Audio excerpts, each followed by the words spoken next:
Renaud Junillan, je vous trouve ici à Luciole. Oui. C'est la librairie dont vous êtes le co-gérant à Vienne. C'est ça. Et vous occupez du rayon BD. Entre autres. Alors, comment se porte la BD?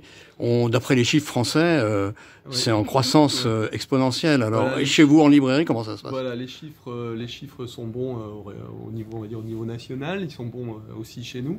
Alors en fait, c'est un rayon qui se porte bien, c'est vraiment le rayon qui porte la librairie indépendante. Alors nous, c'est vrai qu'à la librairie Luciole, le rayon BD a toujours été fourni, et c'était une volonté d'ailleurs dès les premières années de la librairie, il y a maintenant 40 ans, de mettre la BD très présente en librairie, ce qui n'était pas le cas forcément à l'époque.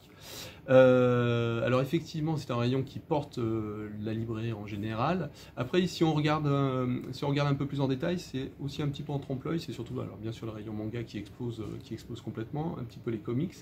Et puis ça touche, alors effectivement, ça touche un public de plus en plus large. Alors ce qu'on peut voir aussi, quand je dis qu'il faut prendre un peu de recul et regarder un petit peu plus précisément, on s'aperçoit que c'est aussi quelques titres en fait qui survendent énormément, et que par rapport à la production qui a énormément augmenté, finalement il y a aussi beaucoup de gens, beaucoup d'artistes ou de jeunes auteurs qui restent un peu sur le bord de la route.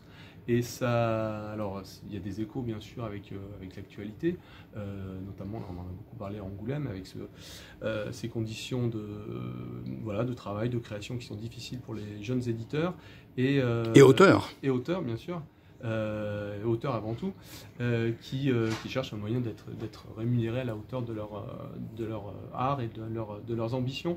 Et voilà, c'est un peu le serpent qui se mord la queue, parce que comme on est dans cette course un peu à la production, aussi il faut aussi tenir les délais. Donc la qualité de la production n'est pas forcément aussi à la hauteur des enjeux artistiques, on va dire, de la bande dessinée. Vous me tendez un petit peu la perche, parce que j'allais justement vous demander, est-ce que pour vous la bande dessinée c'est un art à part entière, et puis est-ce que c'est un livre à part entière? Ah oui, bien sûr, oui, il n'y a pas de souci. Non, mais est-ce qu'on peut un peu expliquer autour de ça? Par rapport à ça, oui, puis c'est un moyen de narration qui est absolument particulier. Alors on l'entend de moins en moins, mais on l'entend quand même de temps en temps. C'est souvent les parents qui viennent avec leurs enfants qui disent « Ah non, mais moi j'arrive pas à lire la BD parce qu'il y a le texte, il y a l'image, on sait pas comment, je sais pas comment l'attaquer. » Bon, et alors il faut aussi avoir en tête qu'on est dans un monde d'images, et que la lecture d'images c'est quelque chose d'extrêmement important. La BD elle permet ça, elle permet aussi d'aller à la lecture, elle permet d'apprendre le moyen de narration, et puis elle apprend aussi à saisir toute la temporalité, parce que entre deux cases il y a un blanc, mais qu'est-ce qui se passe dans ce blanc? Il y a tous ces aspects là en fait qui rentrent en jeu lorsqu'on lit une bande dessinée, et qui sont extrêmement importants, formateurs, qui aident à construire aussi le lien à la narration de manière générale. Voilà. Alors, ultime question, vous parlez de temporalité. Souvent, la BD, c'est bien sûr de la fiction, mais de plus en plus, c'est lié à l'actualité, Ouais. qu'elle soit présente ou ancienne. Beaucoup de BD historiques maintenant qui ressortent.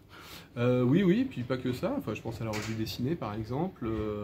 Je pense aussi aux collaborations qu'il peut y avoir entre Delcourt et Le Seuil, qui sont des reportages, mais qui empruntent le trait de la bande dessinée et de la mise en case. Alors peut-être que ça permet à un public qui n'irait pas forcément sur un livre documentaire. Ça permet peut-être, sans doute aussi, un public qui délaisse peut-être les journaux papier, et là d'avoir un lien peut-être plus direct avec le sujet même à travers la bande dessinée. C'est ce que permet la bande dessinée. Oui.